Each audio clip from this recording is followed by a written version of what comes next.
الحمد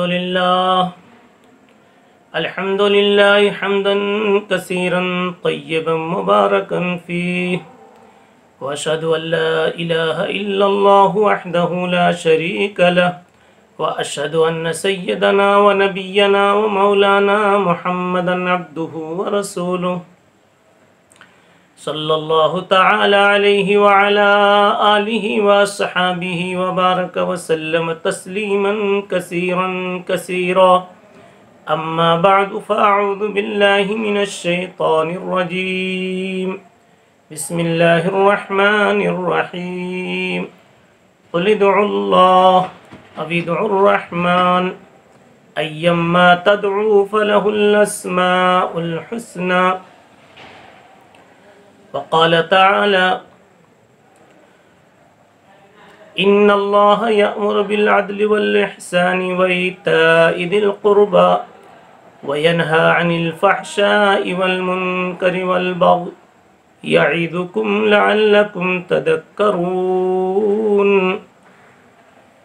وقال في مقام آخر: يا أيها الذين آمنوا كونوا قوامين بالقسط شهداء لله ولو على أنفسكم أو الوالدين والأقربين إن يكن غنيا أو فقيرا فالله أولى بهما صدق الله مولانا العظيم.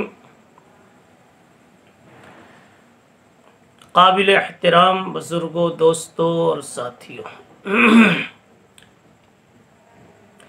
ایک سلسلہ چل رہا ہے حق تعالی شانہ کے پاکیزہ اور مبارک ناموں کی تشریح کا، اور یہ سلسلہ اس لیے شروع کیا گیا کہ اللہ جل جلالہ عم نوالہ کا نام، اس کے معنی کو سمجھ کر جب لیا جاوے تو اس کی عظمت میں اضافہ ہو جائے گا. معنی اور مفہوم کو سمجھے بغیر بھی اللہ کا نام لینا فضائل سے خالی نہیں ہے، ثواب سے خالی نہیں ہے، مگر جب اس کی کچھ حقیقت معلوم ہو، اس کا معنی معلوم ہو، اس سے اس کی کوئی صفت ہماری نگاہوں کے سامنے آ رہی ہو تو قلب میں اسی اعتبار سے اسی نوعیت کی کیفیت پیدا ہوتی ہے، اور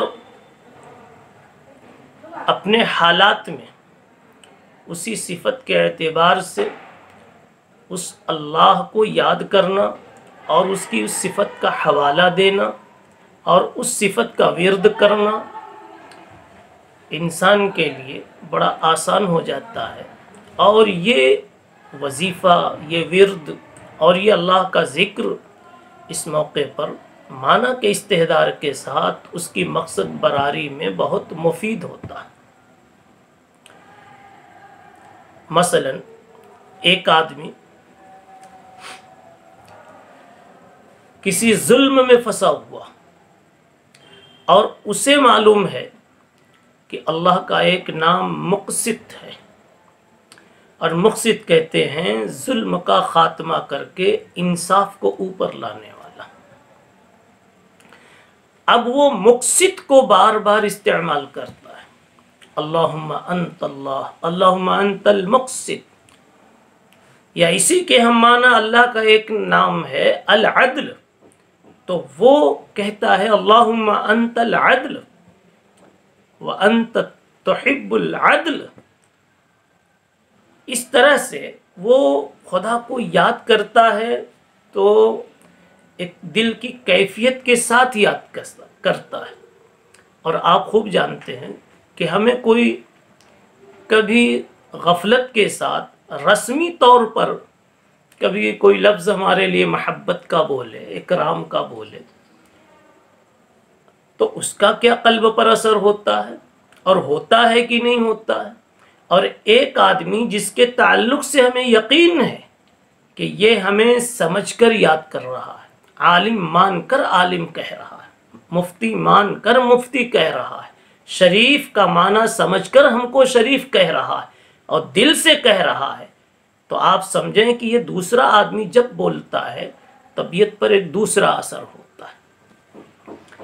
بازار کا پھرنے والا، دکانوں میں رات دن بیٹھنے والا، وہ کسی کو علامہ کہہ دے، محقق کہہ دے، کسی کو ولی اور متقی کہہ دے، اس کا کچھ زیادہ اثر نہیں ہوتا ہے۔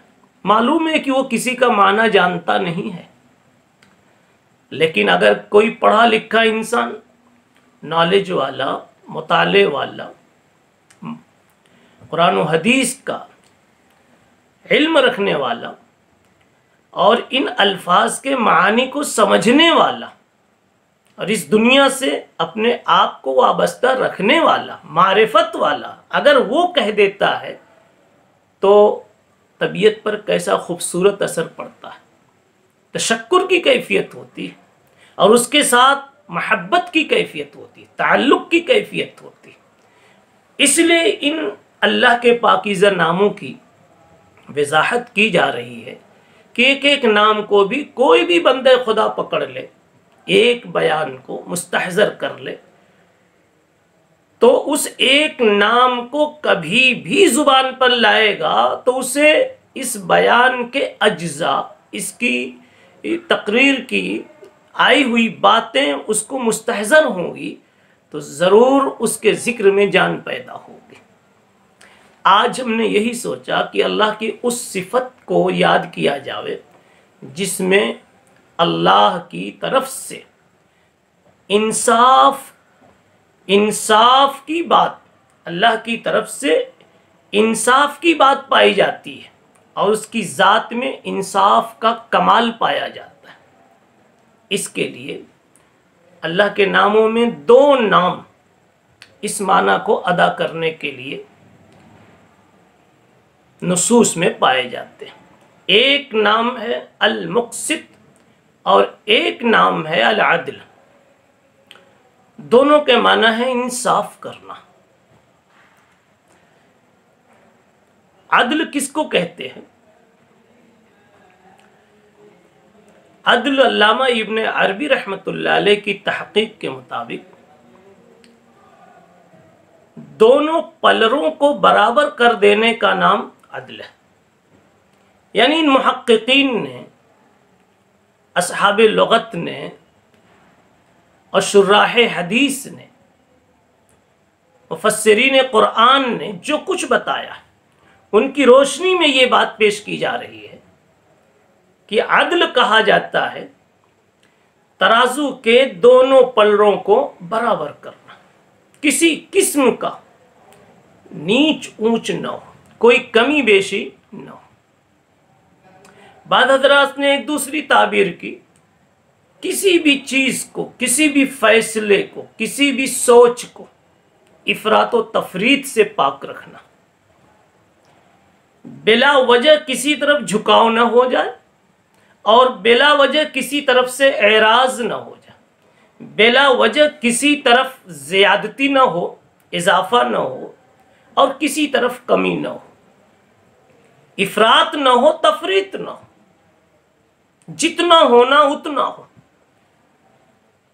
کبھی اس انداز میں عدل کی اور انصاف کی تعریف کی جاتی ہے ایتاؤ کل ذی حق حقہ، ہر چیز کا جو حق ہے وہ اسے دینا، اسے کہا جاتا ہے انصاف۔ اور آپ غور کریں انصاف کس کو کہتے ہیں؟ تھوڑی سی بھی آپ نے عربی پڑھی ہوگی تو آپ کہیں گے عدل کے معنی انصاف، عادل کے معنی انصاف کرنے والا، مقسط کے معنی انصاف کرنے والا۔ اور انصاف کیا چیز ہے؟ انصاف بھی عربی لفظ ہے اور یہ انصاف کا لفظ نصف سے بنا ہوا ہے۔ نصف کا مطلب یہ ہے کہ ایک شے کے دو پارٹ کیے جائیں اور دونوں برابر برابر اس طرح کیے جائیں گے کہ نصف کہنا اس پر صحیح ہو، نصف کا بولنا اس کے لیے صحیح ہو۔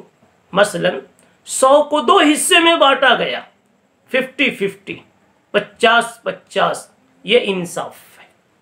اگر ایک طرف 48 ہوا، دوسری طرف 52 ہوا، ایک طرف 2 کم ہوا، ایک طرف 2 زیادہ ہوا، اب یہ انصاف نہیں ہے۔ کوئی نہیں کہے گا کہ یہ نصف نصف ہے۔ انصاف کا معنی ہی ہے کہ دونوں پارٹ کو برابر برابر حصہ دیا جاوے۔ حاصل یہ نکلا کہ عدل کہا جاتا ہے انصاف کرنا، برابری کرنا، جس کا جو حق ہے وہ دینا۔ علامہ ابن عربی رحمۃ اللہ علیہ نے فرمایا کہ انصاف موقع اور محل کے اعتبار سے اس کی 3 قسمیں کی جا سکتی۔ اپنے متعلق کے اعتبار سے انصاف کی 3 قسمیں ہو سکتی۔ پہلی قسم ہے الانصاف بینہ و بین اللہ، اے الانصاف بین العبد و بین اللہ، انصاف کرنا اپنے درمیان اور اللہ کے درمیان۔ اللہ کا جو حق ہے وہ دینا اور اپنا جو حق ہے وہ اپنے کو دینا۔ ہمارے درمیان اللہ کے درمیان جو تعلق ہے، جیسا تعلق ہے ویسا حق ادا کرنا، یہ ہے الانصاف بین العبد و بین اللہ، بینہ و بین اللہ۔ مثلا اللہ تعالی کا حق یہ ہے کہ اس کی کسی بھی صفت میں کسی کو شریک نہ گردانا جاوے، ہر خوبی کا سرچشمہ اسی کی ذات کو سمجھا جاوے۔ تمام مخلوقات میں جس میں بھی کوئی حسن ہے، کوئی قابل تعریف چیز ہے، کوئی عظمت ہے، کوئی عزت ہے، یہ ساری خوبیاں اللہ کی ذات سے چل کر بندے میں آئی۔ اس لیے کوئی بندہ اپنے کسی حسن کو، کسی خوبی کو، کسی کمال کو اپنا ذاتی کمال نہ سمجھے، خدا کی عطا سمجھے۔ یہ انصاف کی پہلی کڑی، یہ عدل کی پہلی کڑی۔ مثلا ایک آدمی شریف ہے، دیندار ہے، تقوی والا ہے، تہجد گزار ہے، کبھی نہ سوچے یہ میرا کوئی ذاتی کمال ہے۔ اللہ اگر توفیق نہ دے، انسان کے بس کا کام نہیں۔ شعراء بھی کمال کرتے ہیں، بڑے کام کی باتیں کہہ ڈالتے ہیں۔ یہ تو کسی صاحب معرفت کا قول کا شعر ہے۔ فیضان محبت عام تو ہے، عرفان محبت عام نہیں۔ اور اللہ اگر توفیق نہ دے، انسان کے بس کا کام نہیں۔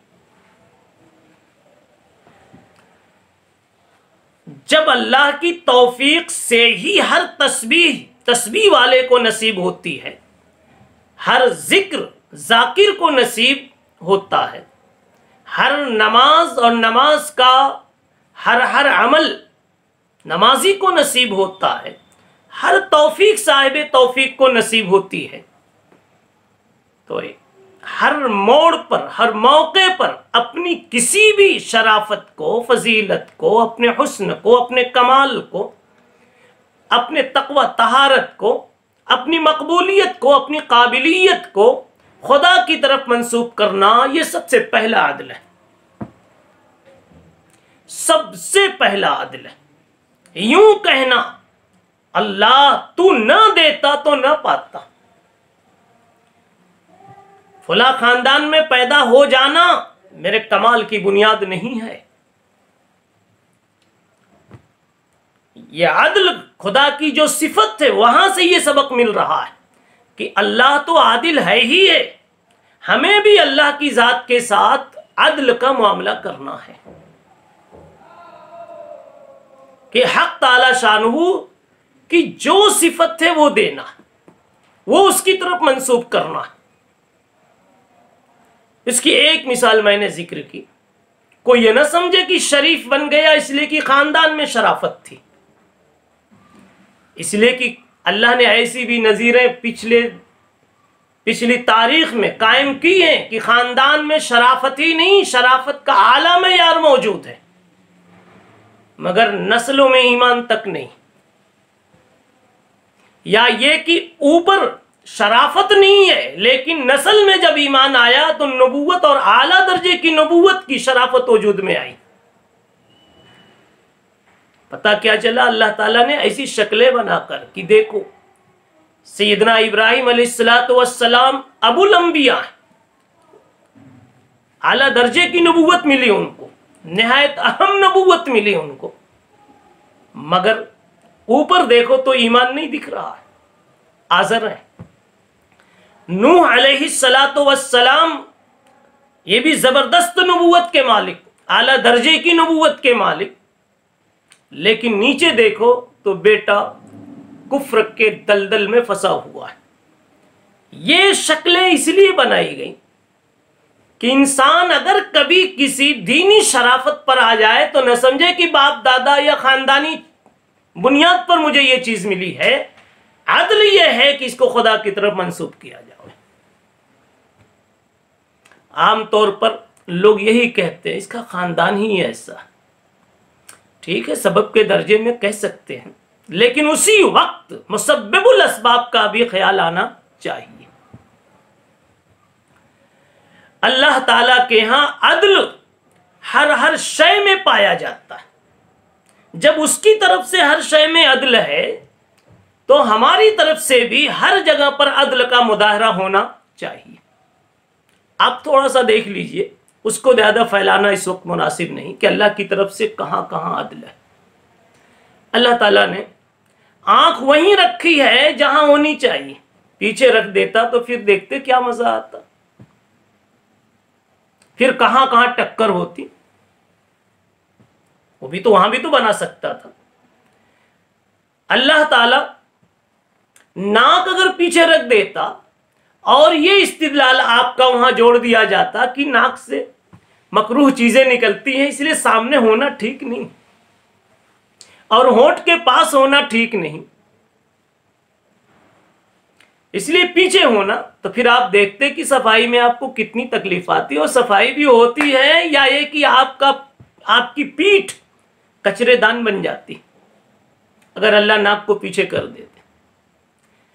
جو عضو جہاں اللہ نے رکھا ہے بالکل صحیح رکھا، زبان ایک بنائی، کان دو طرف بنائے اور جدھر اس کا رخ ہونا ادھر رکھا، انگلیاں چھوٹی بڑی جیسی چاہیے ویسی رکھی، ہاتھ جتنا بڑا چاہیے اتنا بڑا رکھا۔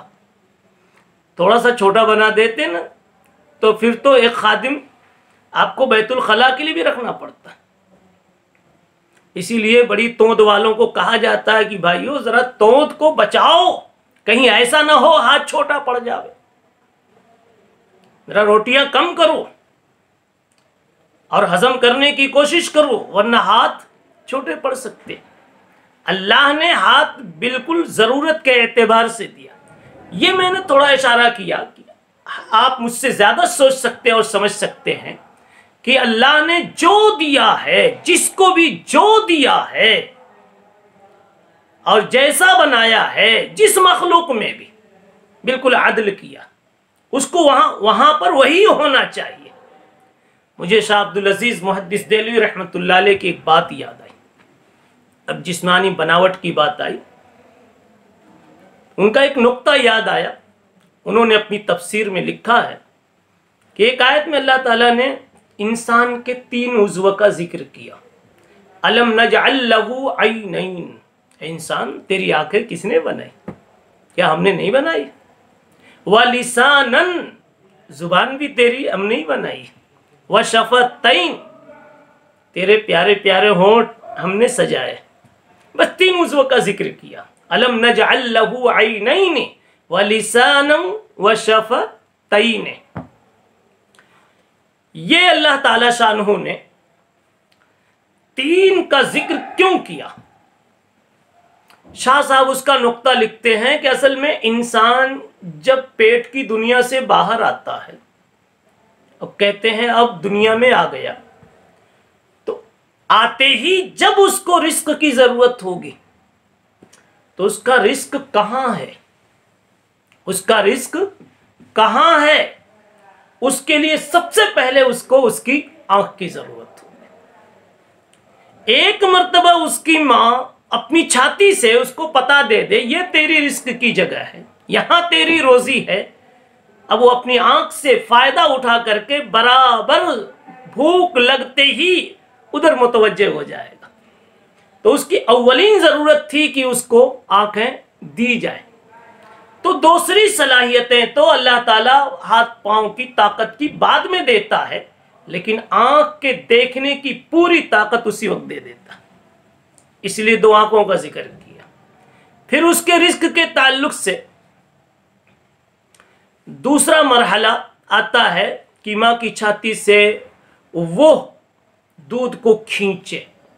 اب اس کے لیے دو چیزوں کی ضرورت تھی، چھاتی کو پکڑ لے اپنے ہونٹوں سے اور زبان کے ذریعے سے کھینچے، تو اللہ تعالیٰ نے یہ دونوں بھی عطا کر دیا۔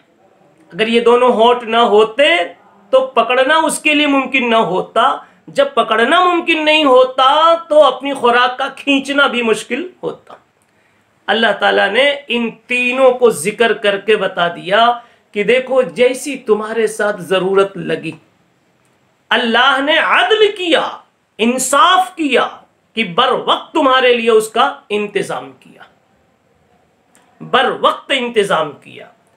دانتوں کی ابھی ضرورت نہیں ہے، ابھی نہ بسکٹ کی ضرورت ہے، نہ پھلوں کی ضرورت ہے، نہ چنے اور چاول کی ضرورت ہے، وہ آگے کبھی لگے گی۔ تو اللہ نے ابھی دانت دے کر نہیں بھیجا۔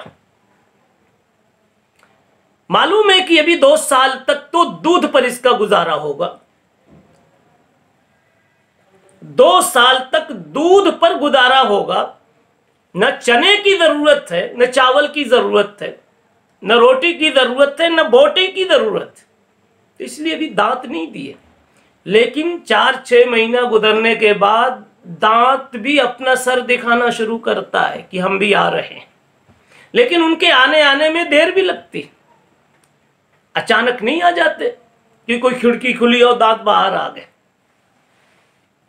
اتنے دن اس میں لگ جاتے ہیں کہ بچے کے دودھ پینے کی مدت کا کافی حصہ گزر جاتا ہے، اور اب دودھ کے بند کرنے کا ابھی سلسلہ دیر میں شروع ہوگا، اور روٹیوں کی بسکٹوں کی ضرورت اب نوبت آئے گی، لیکن ابھی دیر میں آئے گی، اس سے پہلے اللہ دانت عطا فرما دیتے۔ یہ عدل ہے، بر وقت اس معصوم بچے کو جتنی ضرورت ہے اللہ اتنی دیتے جا رہے ہیں۔ ابھی پاؤں کی ضرورت نہیں اس کو کہ وہ خود ہی بازار جائے اور خریدے، تو اللہ نے ابھی پاؤں میں کچھ نہیں دیا، طاقت بہت دیر میں آ رہی۔ ہاں ہاتھ اب ہلانے لگا ہے، اس لیے کہ بسکٹ اٹھائے گا تو ابھی تو دانت تک پہنچائے گا۔ ایسے آپ غور کرتے جائیے، نظام اللہ نے بندے کے ساتھ، ہر مخلوق کے ساتھ اس کا جو کرنے کا کام ہے اس نے سارا کا سارا عدل کے ساتھ کیا۔ اب یہ اللہ اس طریقے سے کر کے یہ سمجھا رہا ہے کہ بندو تم بھی تو عادل بنو، تم بھی تو عدل کرنا سیکھو، تمہاری جتنی ضرورت تھی یا تمہارا جتنا حق تھا وہ میں نے سب دیا۔ پہلے دن سے آنکھ دے دی، زبان دے دی، ہونٹ دے دیے، اور پھر جیسے ضرورت پڑتی گئی ہاتھ کو حرکت دے دی، پھر ضرورت پڑی وقت آیا تو ٹانگ میں بھی حرکت دی، اور جیسی جیسی ضرورت پڑتی گئی عقل میں اضافہ ہم کرتے گئے۔ تم بھی میرا حق جہاں جہاں بنتا ہے انصاف کے ساتھ ادا کرتے رہو۔ یہ ہے اللہ کے نام العدل اور اللہ کے نام المقسط کا مقتضا، کہ اللہ جب تمہارے ساتھ ہر موڑ پر ہر موقع پر بر وقت تمہارا حق ادا کر رہا ہے تو تم بھی ہر موڑ پر اللہ کا حق بر وقت ادا کرنے کی کوشش کرو۔ اب اللہ کے حقوق میں اگر آپ چاہیں تو ایک بنیادی بات کہہ لیں، ایک بنیاد ہے التعظیم لامر اللہ۔ اللہ کا حکم جہاں جہاں آپ کی طرف متوجہ ہو رہا ہے وہاں اللہ کے حکم کو دوسرے حکموں کے اوپر رکھا جاوے، دوسرے تقاضوں پر اوپر رکھا جائے، دوسرے تقاضوں کے اوپر رکھا جاوے۔ مثلا اذان ہو رہی ہے، یہ اللہ کا حکم آیا، اللہ کے حکم کا تقاضا یہ ہے کہ حی علی الصلاۃ، مسجد کے دروازے کی طرف آنا چاہیے، اور ادھر دوست چائے پینے کے لیے بلا رہا ہے، ادھر دوست اپنی محفل کے لیے آواز دے رہا ہے، ادھر دکان پہ کوئی گاہک آپ کو نظر آ رہا ہے۔ اب یہ ہوا تقابل، یہ ہوا تعارض۔ اب العدل یہ ہے، ان اللہ یأمر بالعدل، عدل یہ ہے کہ اللہ کی عظمت کو بلند کیا جائے، اللہ کی عظمت کا حق ادا کیا جائے، التعظیم لامر اللہ پر عمل کیا جاوے، اور دوسرے سارے تقاضوں کے اوپر اللہ کے تقاضے کو رکھا جاوے۔ یہ ہے اللہ کے ساتھ عدل کرنے کا معنی۔ اسی کو علامہ ابن عربی نے فرمایا کہ عدل کا پہلا موقع، پہلا متعلق، پہلا میدان یہ ہے کہ انسان اپنی ذات اور خدا کی ذات کے درمیان میں عدل کرنے والا بن جاوے، خدا کے ساتھ عدل کرنے والا بن جائے۔ اب جب خدا کے ساتھ عدل کرے تو کس کس چیز میں؟ ہم نے ایک بنیادی محور، بنیادی اساسی بات بتائی کہ ہر موقع پر اللہ کی عظمت اوپر۔ اب اس کو تھوڑی سی تفصیل سے سمجھیں کہ عبادت اللہ کا حق ہے، اطاعت اللہ کا حق ہے۔ عبادت کے موقع پر، اطاعت کے موقع پر غیر اللہ کو کبھی بھی اللہ کے حق میں شریک کسی درجے میں نہ ٹھہرایا جاوے۔ کبھی نہ کہا جائے فلاں بابا کی منت سے یہ کام بناؤ، یہ عدل کے خلاف، یہ انصاف کے خلاف۔ اگر آپ نے کسی کو شریک ٹھہرایا خدا کی خدائی میں، اور کسی کو بھی شریک ٹھہرایا خدا کی معبودیت میں، اور کسی بھی نوعیت سے اللہ کی عبادت میں کسی کو حقدار اور مستحق سمجھا، یہ عدل کے خلاف۔ اللہ کہتا ہے میں عدل ہوں، میں مقسط ہوں، میں انصاف کرنا جانتا ہوں، اور انصاف کیا ہے میں نے، تم بھی میرے بندو انصاف کر کے دکھاؤ، تم بھی تو انصاف کر کے دکھاؤ۔ اور انصاف یہی ہے کہ خدا کے حقوق میں کسی کو شریک نہ گردانا جائے، اور انصاف کی ضد ظلم آتی، عدل کی ضد ظلم آتی۔ خلاصہ یہ نکلا جہاں جہاں عدل پامال ہوگا، جہاں جہاں انصاف دبے گا، وہاں وہاں ظلم کو آپ گویا پروان چڑھانے والے بنیں گے، ظلم کا ارتکاب کرنے والے بنیں گے۔ شریعت حقہ نے، اسلام نے، قرآن نے دنیا میں آتے ہی اعلان کر دیا تھا الا فلا تظالموا فیما بینکم۔ اسلام آ گیا، اب ظلم کی کوئی گنجائش نہیں رہی۔ سیدنا محمد الرسول اللہ صلی اللہ تعالی علیہ وسلم نے دنیا میں آتے ہی اعلان کیا تھا، خبر جا کر سنا دو شش جہت کے زیر دستوں کو، زبردستی کی جرأت اب نہ ہوگی خود پرستوں کو۔ جا کے خبر سنا دو کہ دنیا سے ظلم کا خاتمہ، اور جیسے ہی ظلم کا خاتمہ ہوتا جائے گا اہل دنیا کو چین کی نیند آنی شروع ہو جائے گی۔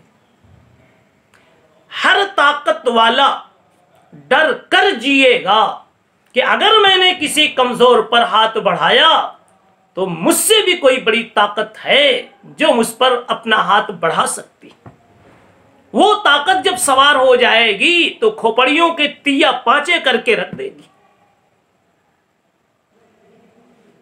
سیاستیں، حکومتیں، سلطنتیں ساری کی ساری ہوش میں آ سکتی، اور سارے منصب، ساری کرسیاں، سارے عہدے ہوش میں آ سکتے ہیں کہ اگر ہم نے اپنے عہدے کی بنیاد پر اپنے کسی ماتحت کو دبایا، ظلم کیا، اللہ تھوڑی دیر تک برداشت کرتا ہے، لیکن جب ظلم گزرتا ہے حد سے، قدرت کو جلال آ جاتا ہے، اور فرعون کا سر جب اٹھتا ہے موسیٰ کوئی پیدا ہوتا ہے۔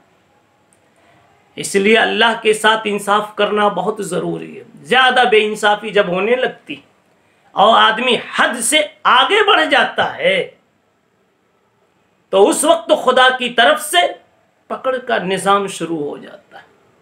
الم تر کیف فعل ربک بعاد، قرآن مجید نے اسی بے انصافی کو گنایا ہے کہ ہم نے قوم عاد کو نواز دیا تھا، ڈیل ڈول، بدن دے دیا بھاری بھرکم، طاقت دے دی، اور ان کی دنیا کے اعتبار سے، جسمانیت کے اعتبار سے، قوت کے اعتبار سے، شان شوکت کے اعتبار سے ان کو ایک مقام دے دیا ہم نے، تو انہوں نے ہمارے ہی اوپر حملہ کر دیا، انہوں نے ہمارے ہی اوپر حملہ کر دیا۔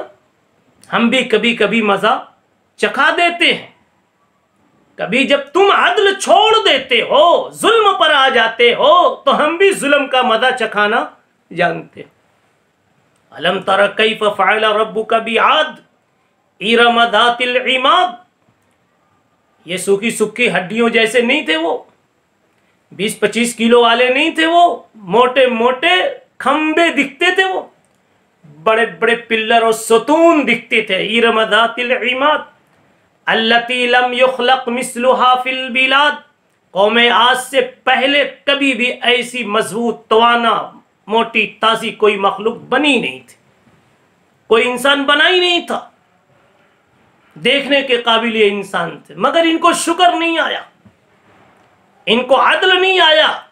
کم سے کم یہ سوچ لیتے کہ جس مالک نے ہمیں یہ جسمانی توانائی دی ہے، یہ ڈیل ڈول نصیب کیا ہے اور جسمانی راحت عطا کی ہے، اصلاح ان کی عزت دی ہے، اس کا بھی تو کچھ حق بنتا، مگر نہیں۔ قرآن کہتا ہے ارم ذات العماد التی لم یخلق مثلها فی البلاد وثمود الذین جابوا الصخر بالواد، قوم سمود نے بھی ایسی ہی بے انصافی کی تھی، ان کو بھی ہم نے بہت کچھ عطا کیا تھا، چٹانوں کو تراش تراش کر کے بہت کچھ بنا لیتے تھے۔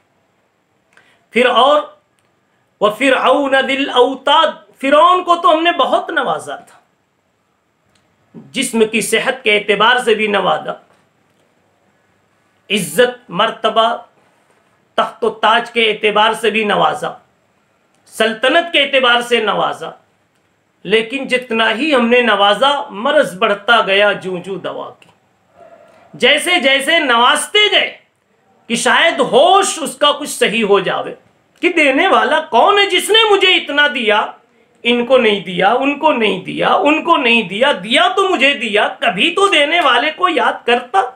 اللہ نے اس ظالم الشریر کا بھی ذکر کیا، وَفِرْعَوْنَ ذِي الْأَوْتَادِ۔ آگے اللہ نے پھر کہا الَّذِينَ طَغَوْا فِي الْبِلَادِ، دیا تو سب کو ہم نے، لیکن انہی لوگوں نے اللہ کی ان دی ہوئی نعمتوں کو پا کر طغیانی اور سرکشی اور عیاشی اور بدمعاشی کا مظاہرہ کیا۔ الذین طغوا فی البلاد، بجائے اس کے کہ سجدے میں گرتے، بجائے اس کے کہ اللہ اللہ کرتے، بجائے اس کے کہ تشکر کی کیفیت ان میں ہوتی، تکبر کا مظاہرہ کیا، عناد کا مظاہرہ کیا، اللہ سے ہی لڑ بیٹھے، خدائی کا دعویٰ کر بیٹھا، انا ربکم الاعلی، اسی فرعون نے کہا جس کے سر میں رب کریم نے کبھی درد بھی نہیں دیا، کبھی کوئی بے چینی کا دن نہیں دکھایا، مگر اس نے عدل سے کام نہیں لیا، ہمیشہ ظلم کیا، خدا کے مقام کو بھول گیا۔ اللہ تعالیٰ نے ایسے ظالموں کا اس میں ذکر کیا، پھر کیا کہا وَفِرْعَوْنَ ذِي الْأَوْتَادِ الَّذِينَ طَغَوْا فِي الْبِلَادِ فَصَبَّ عَلَيْهِمْ رَبُّكَ صَوْتَ عَذَابٍ، جب ظلم حد سے بڑھ گیا تو اللہ نے بھی کوڑا برسا دیا۔ إِنَّ رَبَّكَ لَبِالْمِرْصَادِ، اس لیے کہ اللہ بھی بیٹھا کھڑکی سے دیکھ رہا تھا،